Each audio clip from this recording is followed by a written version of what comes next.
안녕하세요. 반갑습니다. 비트코인 뉴스팡입니다. 브라질 100만 BTC를 매입한다라는 소식이 나오고 있습니다.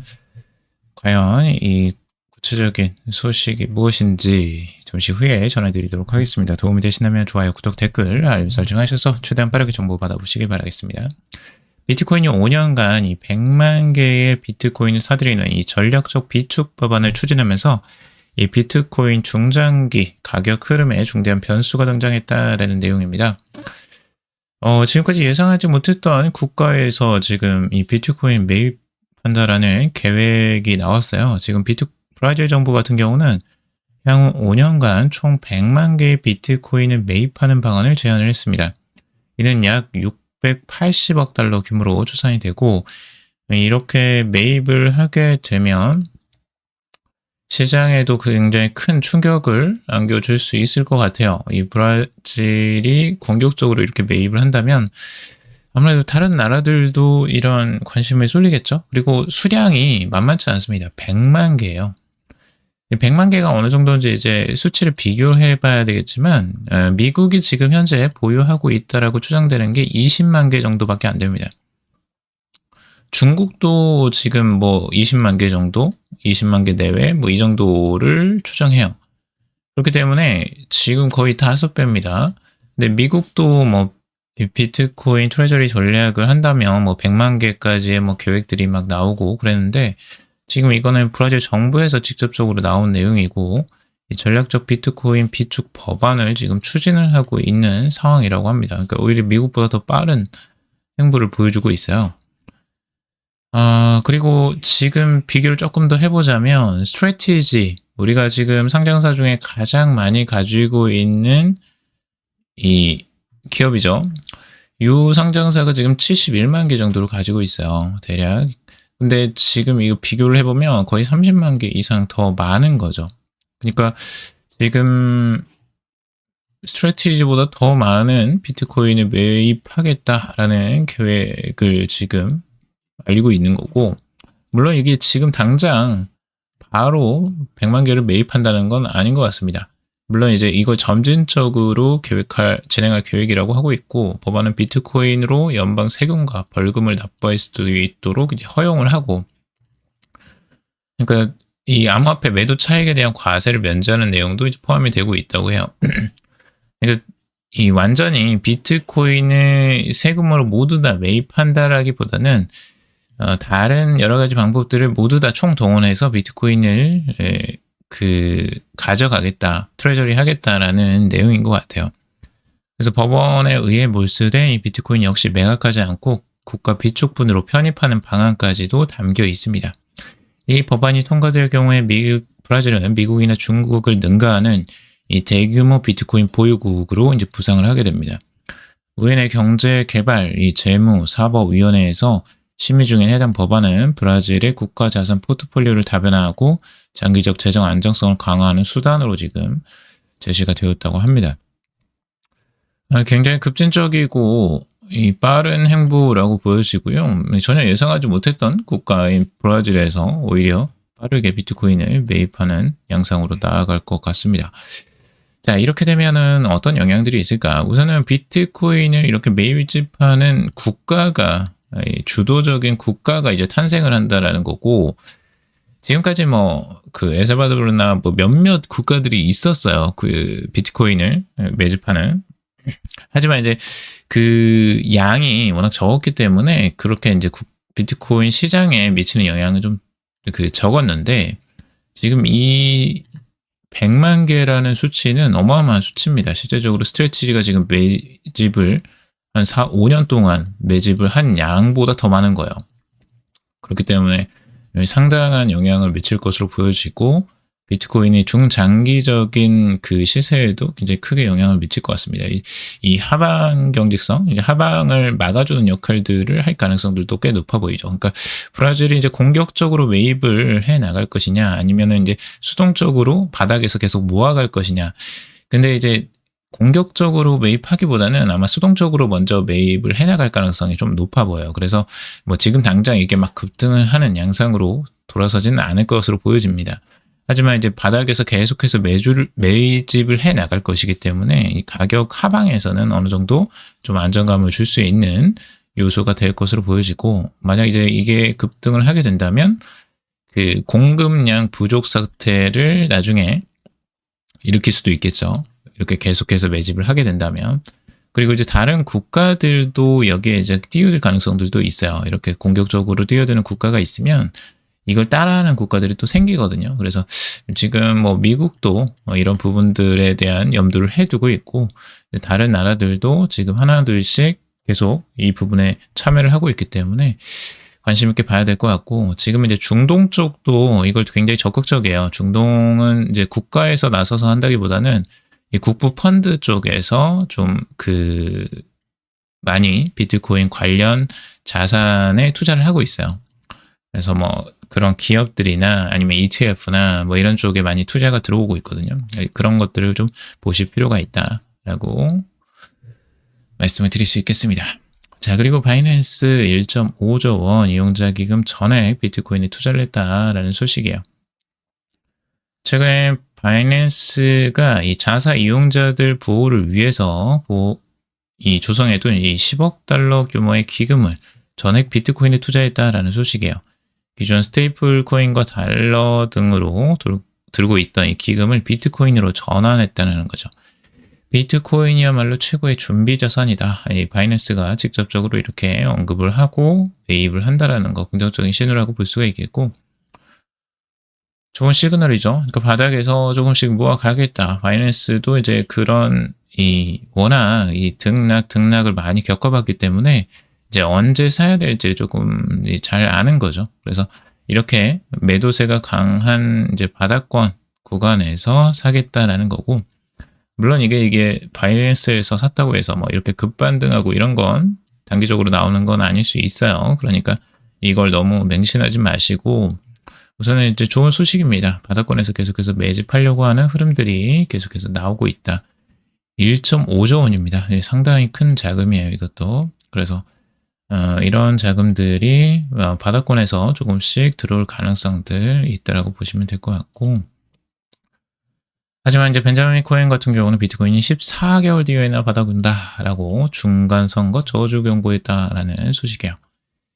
지금 당장 막 이렇게 상승을 하고 반등을 하고 이런 것들을 막 기대하시겠지만 조금 더 시간이 길어질 수 있다라는 거예요. 이 조정 기간이.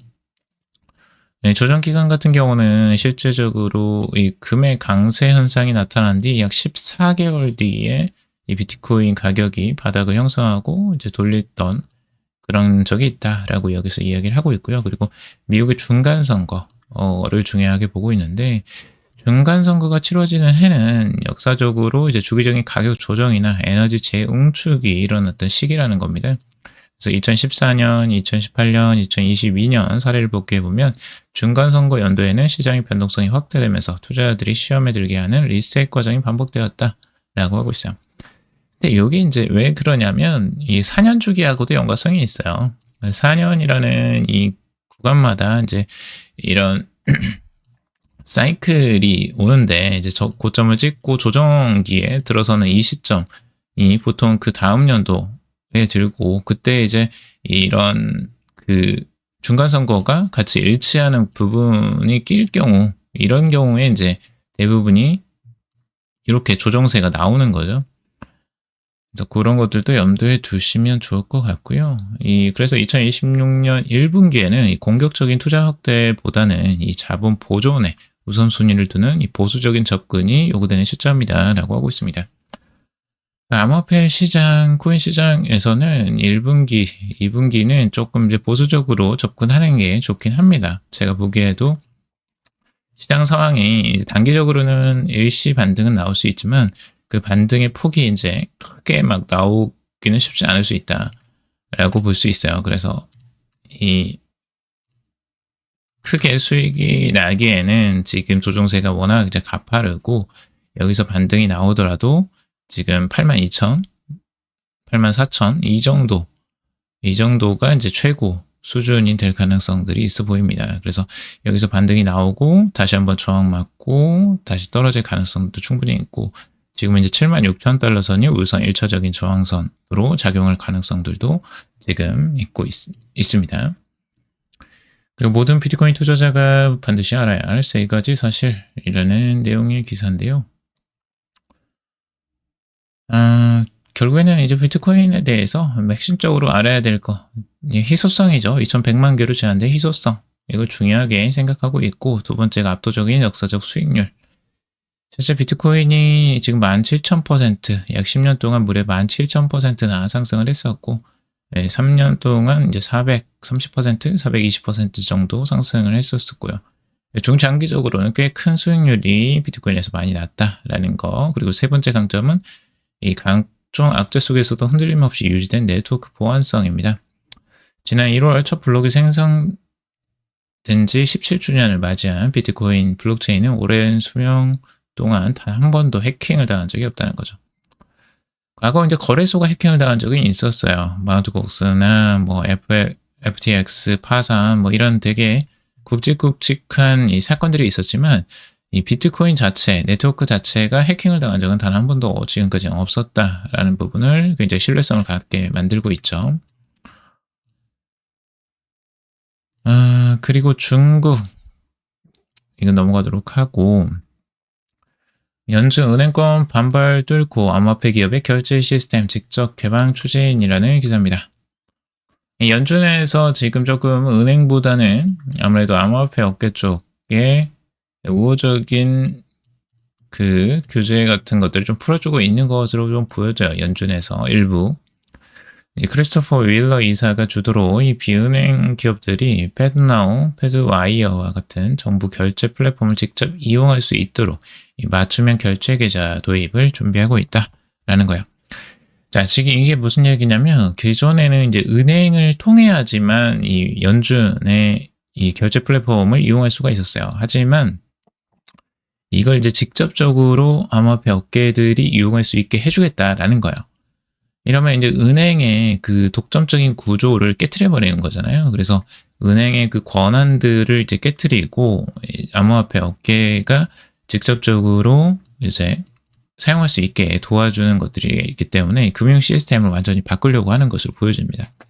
하지만 이제 제한적인 부분이에요. 아직까지 이자 수익 수치 불가, 뭐 긴급 대출제도 이용 불가, 이길 잔액을 5억 달러 또는 총자산의 10% 중 적은 금액 이하로 유지, 뭐 이런 제한된 사항들이 있습니다. 코인베이스도 이번에 이제 적극적인 지지를 나서고 있지만 이런 한계에도 이제 조금 지적을 하고는 있습니다. 이자 지급이 지금은 가장 핵심적인 사항인 것 같아요. 앞으로 그래서 스테이블 코인이나 이런 것들은 이제 이자 지급을 어떻게 할 것이냐, 요것들 때문에 지금 클래리티법도 계속해서 그 연장이 되고 있는데 이게 빨리 해결이 돼야지만 미국도 그 새로운 구조를 좀 가져갈 수 있을 것 같습니다. 암호화폐 업계도 이제 새로운 시장이 또 열리는 거고요. 비트코인 지금 69,800, 뭐 7만 달러 선 다시 그 돌아오는 느낌인데 단기적으로 이제 많이 하락했기 때문에 그만큼 반등이 나와준다라고 보시면 될 것 같고요. 단기적인 반등이라고 좀 보여집니다. 이 하락 추세가 지금 이어지는 가운데 나오고 있기 때문에 공격적인 투자는 지금 조심하셔라 여러 번 말씀드리고 있습니다. 그래서 이 추세가 깨지는지 안 깨지는지 계속해서 이제 확인을 할 필요가 있는 거죠. 이게 깨진다면 뭐 새로운 시장에 완전히 활력이 돌겠지만 이 추세가 그대로 이어지고 저항을 맞고 다시 떨어진다면 계속 조정이 이어질 가능성 아니면 이제 횡보가 이루어질 가능성들 충분히 있습니다. 이때처럼요. 그래서 그런 부분들 좀 기다리시면서 천천히 나중에 바닥 확인하시고 천천히 모아가시더라도 그때 모아가셔라. 지금 막 서둘러 모아가실 필요 없다. 여러 번 말씀드리고 있어요. 금은 다시 한번 또 바닥을 찍고 반등이 나와주고 있죠. 비슷한 횡보를 좀 보여주고 있어요. 비트코인하고 바닥 찍고 반등 나와주는 이런 흐름들 비슷하게 흘러가고 있죠. 자, 그리고 스테이블 코인에 대한 소식인데요. 스테이블 코인 결국 이제 NHNKCP 같은 경우도 지난해 매출 1조 2,349억 원 약 12%가 증가했다고 합니다. 스테이블코인 사업도 지금 준비를 하고 있고요. NHN KCP나 뭐 헥터 파이낸셜 뭐 여러 가지 지금 다양한 결제 플랫폼 관련 기업들 주목해 봐야 된다. 여러 번 말씀드리고 있죠. 스테이블코인 관련 법안이 국내에서 이제 통과될 가능성들이 있기 때문에 한 1분기 내로는 통과되지 않을까라고 기대를 해보고 있고, 이 관련된 기업들도 계속 눈여겨보시면서 투자 기회를 잡아보셔라 여러분 말씀드리고 있습니다. 올라갈 때 사지 마시고 떨어질 때마다 모아가는 흐름들, 이게 가장 안정적이라고 여러분 말씀드리고 있습니다. 자, 그리고 토스도 해외 코인 거래소를 인수를 검토하고 있다라는 내용이에요. 네, 블록체인 전담 조직을 신설한 토스가 해외 가상자산 거래소 인수 목적으로 시장 탐색에 나선 것으로 지금 보여지고 있습니다. 그래서 지금 국내 거래소들은 대부분 다 장악을 해버렸어요. 다른 이제 뭐 미래에셋이나 네이버 이런 업체들이 이미 많이 장악을 해버렸고, 그래서 이제 해외로 눈을 돌리는 것 같습니다. 그리고 이제 국내에는 규제가 워낙 심하기 때문에 이 해외로 눈을 돌리는 것으로 보여지고 있고, 과거에도 이제 국내에서 그 거래소를 인수하려다가 좀 실패한 경험이 있기 때문에 아마 해외로 지금 눈을 돌리는 것으로 지금 기사에 나오고 있습니다. 아직 명확히 사실이 확인된 건 아니고요. 토스에서도 명확하게 이걸 공지한 건 아닙니다. 거래소에서 이제 그 뉴스 기사에서는 이걸 이제 지금 블록체인 전담 조직을 신설한 것들을 통해서 아마 암호화폐 거래소를 인수하려고 하는 게 아니냐라는 이런 추측을 하는 것으로 보여집니다. 전체적으로 지금 은행 시스템, 인터넷 은행들도 아마 굉장히 관심을 많이 가지고 있는 부분이고요. 암호화폐 시장은 굉장히 핵심입니다. 금융 시장에서는 지금 가장 핵심적인 영역이라고 보시면 될 것 같습니다. 그래서 투자 기회도 굉장히 많고 앞으로 이런 투자 기회를 여러분들이 꼭 잡으셨으면 좋겠습니다. 자, 오늘은 여기까지 정리해봤습니다. 여러분들 도움이 되셨길 바라고, 도움이 되셨다면 좋아요, 구독, 댓글, 알림 설정하셔서 최대한 빠르게 받아보시기 바라겠습니다. 새해 복 많이 받으시고요. 즐거운 설 연휴 보내시기 바라겠습니다. 방송 들어주셔서 감사합니다.